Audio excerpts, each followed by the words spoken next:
Welcome back to the video lecture series on data communications and networking. Myself, Jasir MP, Assistant Professor, MES College, Marambali. In the previous lecture, I gave you an introduction into computer networking, and in today's session, we are discussing network models. We know that the network models or the protocol suite are implemented in a layered manner. So what do you mean by layered manner, layered job? We use the concept of layers in our daily life. The postal service is a classic example where the jobs are grouped together to be viewed as a layer from an outside. Consider two friends are communicating through postal mail. The process of sending a letter to a friend would have been extremely difficult if such layered services were not available. Now, to have an analogy with network modeling, let's have a look at the picture. The letter is written, put in an envelope and dropped in a mailbox. And later, the letter is carried from the mailbox to a post office by postman. And from the post office, the letters are dispatched to different destinations by some carrier service. And the carrier service at the destination post office delivers these letters to the post office, which are further carried from the post office to the mailbox, and later the letter is picked up, removed from the envelope and read by the intended recipient. We could see that the functionalities are grouped into different levels or layers so that the functions are carried out in a smooth and efficient manner. Now, when coming to network modeling, we have different models, and we have a model called Open System Interconnection as a reference model of the International Standards Organization. As you all know, International Standards Organization or ISO is a multinational body dedicated to worldwide agreement on international standards, and open system interconnections were first introduced in the late 70s. Now, as per this model, we have different layers. We, we shouldn't forget that ISO is the organization and OSI is the model. Now, let's have a look at the layers of OSI reference model.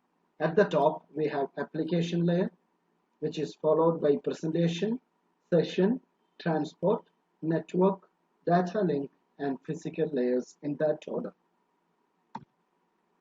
Now, the picture shows the way the layers are stacked up in each computer, the source and destination. At the center side, we have application layer sits at the top of the layered stack, directly interacting with the user. And using the services provided by application layer, the user creates some messages, and the message is then passed on to the presentation layer. Presentation layer, if required, encrypts the packet and does the compression also, then pass it on to session layer. Session layer includes synchronization information required to carry out the dialogue between the source and destination, and the message is then passed on to transport layer.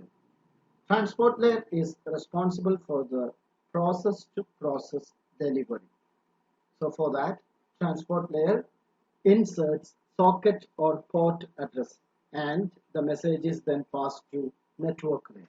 Now, network layer inserts source and destination addresses, which are better known as IP address. After inserting the IP address, network layer passes the packet down to data link layer. Data link layer converts these packets into frames so that these frames could be transferred from different local hops,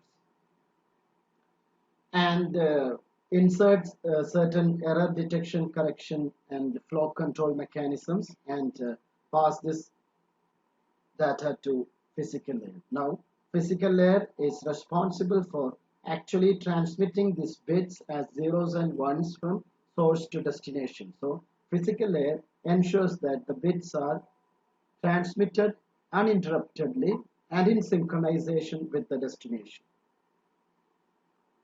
At the destination, the physical layer accepts the bits transmitted by the sender's physical layer and pass these bits into data link layer. Data link layer converts these bits into frames, and the frames are passed on to network layer. Network layer retrieves the packets as it is known in the network layer, the packets or datagrams, and these datagrams are passed to transport layer.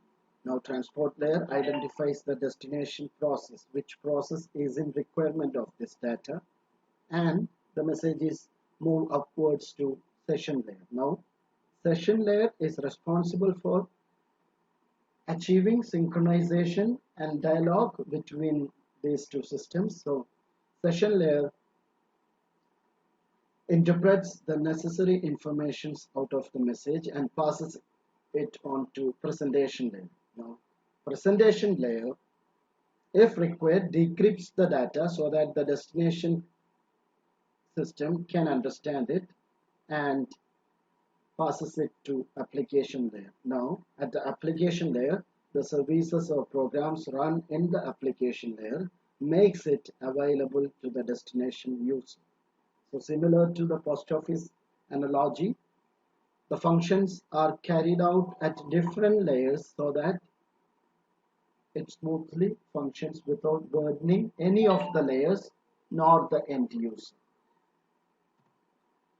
Now, in summary, at the top level, application layer includes certain information which could be referred as H7 along with the data generated by the user and passes it down to presentation layer, and at each layer some header information is added, and at data link layer, as you could see as D2, a header and tail to delimit the start and end of a frame is added, and later these frames are converted into series of zeros and ones which are transmitted over a medium to reach the destination. The different layers in OSI reference model, as we know, are physical layer, data link layer, network layer, transport layer, session layer, presentation layer, and application layer. Now, at the physical layer, we ensure the uninterrupted transmission of zeros and ones to the destination system. So, physical layer is responsible for the bit transmission and synchronization. The bits has to be sent and receive in synchronization, and physical layer is also responsible for data encoding, how the zeros and ones are represented, what voltage represents 0 and what voltage represent 1. Different encoding schemes are available. So physical layer is responsible for bit synchronization, data encoding and transmission over the physical medium. So, in a nutshell, physical layer is responsible for movements of individual bits from one hop to the next.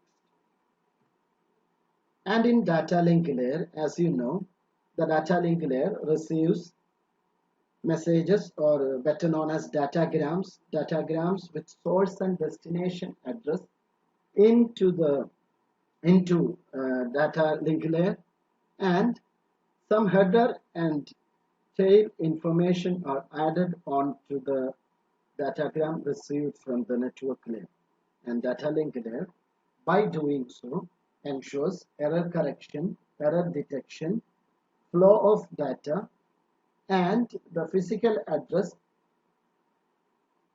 inserted ensures the hop-to-hop delivery in a local area network. So data link layer is responsible for the hop-to-hop delivery of the data in a local domain. At the destination layer, as you know, the opposite happens, where the physical layer passes the bits to data link layer, and data link layer delimits the frames, and the frames are passed on to destination network layer. So data link layer is responsible for moving frames from one hop to the next. We should always keep in mind that data link layer doesn't take care of the successful delivery of the packet in an internet. Rather, it is responsible for moving the packet from one hop to the other in a local domain using the Ethernet address or the physical address of the systems. Now, the concept of hop-to-hop delivery, as I told you, in internet, different networks participates to form a wide and bigger internetworking. And in this internetwork, we have different local area networks and we have different hops. And data link layer is responsible for finding out the next hop in order to continue the transmission of data. A network layer receives the messages or segments from transport layer and adds source and destination address to the segment. It is better known as datagrams at network layer. Now, network layer is responsible for the delivery of these datagrams or packets to the destination. Network layer includes IP address or the logical address of the systems of both the sender and receiver. So without that, the packet cannot be forwarded to the destination. And also, we should know that network layer is responsible for routing the packet. In order to reach the destination, the packets will have to go through different routers, and the routing is the responsibility of network layer. The network layer is responsible for the delivery of individual packets or datagrams from the source host to the destination host.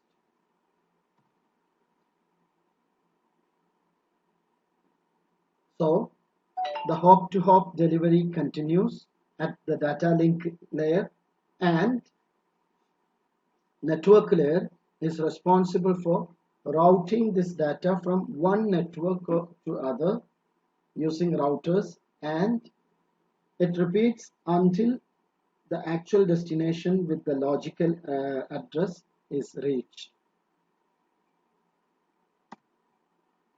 At transport layer, we receive different messages from session layer, and these messages are formed into what we call segments, and each segment will have the port address, the source and destination port addresses. So beyond sending a packet to the destination, the packets have to be exactly delivered to the process which are in need of them. So transport layer is basically responsible for the process to process delivery of data packets. Transport layer is responsible for the delivery of a message from one process to other. The idea is the packets has to be delivered to the destination system, and beyond that the packets has to go to the exact process which are using them. So the port or socket address inserted in transport layer helps the network does that. So transport layer is responsible for the reliable process-to-process delivery of a message. We should know that the network layer is a connectionless service, because to establish a connection and to terminate it and reserving plenty of resources for that is time consuming. That would negatively affect the throughput of the network. For that reasons, network layer is a connectionless service. It is set up as a connectionless service. So there the packets are just delivered to the destination without being bothered about the successful receipt of those packets at the destination. Whereas transport layer has some measures to ensure the reliability of a packet. So transport layer has mechanisms for error control and flow control of the messages, of the segments. And session layer inserts synchronization informations into the messages received from presentation layer in order to enable the dialogue control between users. So the basic duty of session layer is to establish sessions and provide synchronization between users. Session layer is responsible for dialogue control and synchronization. And presentation layer receives data from application layer and if requires encrypts the data into another format and compress the data before passing them on to session layer. At the destination, it does the opposite. It receives data from session layer and decrypts the data and passes the data to the application layer. So presentation layer is responsible for the translation, compression and encryption of message. Now at the application layer we have different programs and services for the access of the user. Using these services and programs, the user creates a message and this generated message is what initiates a communication. And at the destination, the presentation layer passes the data, the decrypted data, which is now can be understood by the destination to the application layer before presenting it to the user. So application layer is responsible for providing services to the user. So in summary, application layer allow access to the network resources. The presentation layer translates, encrypt and compress the data and passes it on to session layer. Session layer establish, manage and terminate sessions by providing synchronization and dialogue control between the sessions. Transport layer, it provides reliable process-to-process message delivery and error recovery. Network layer, move the packet from source to destination to provide internetworking. Network layer also does routing.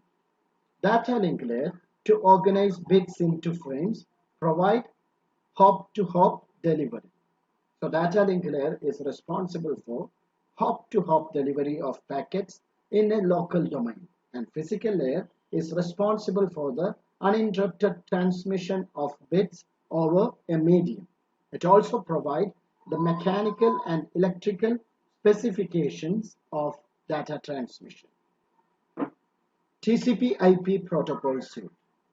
So TCP/IP protocol suites are present in today's internet. The layers in the TCP/IP protocol suite do not exactly match those in the OSI model. The original TCP/IP protocol suite was defined as having 4 layers: host to network, internet, transport, and application. However, when TCP/IP is compared to OSI, we can say that the TCP/IP protocol suite is made of 5 layers: physical, data link, network, transport, and application layers. A match between TCP/IP and OSI would somewhat look like this. The physical layer and data link layer is known as host to network layer in TCP/IP model, and network layer as known in OSI and inter-network layer in TCP/IP are identical. And over that we have transport layer, and the session, presentation and application layers are together known as application layer in TCP/IP. And many of these protocol suites might be familiar to the computer graduates. One famous protocol present in network layer in TCP/IP is IP or Internet Protocol. So in the coming lectures, we'll be having a detailed discussion on each of these protocols, and I'm skipping it as of now. And four levels of addressing are used in Internet employing the TCP/IP protocols: physical, logical, port, and specific address. As you know, physical address, we are talking about the Ethernet address or the local area network address, the address which is imprinted on the network interface card, NIC. So these physical address are responsible for the hop-to-hop delivery of packets in a local area. And IP address, depending on whether it is IPv4 or IPv6, could be a 32-bit or 128-bit representation that uniquely identifies each and every computers in internet. And we know that at port level, we have port addresses, which denotes the source and destination processes. And at application layer, we have specific address which specify the network and the host. So today we had a discussion on network models. We discussed OSI reference model and TCP IP model, and we discussed the layered architecture of network models and how these models are implemented and helps in data communication. Thank you.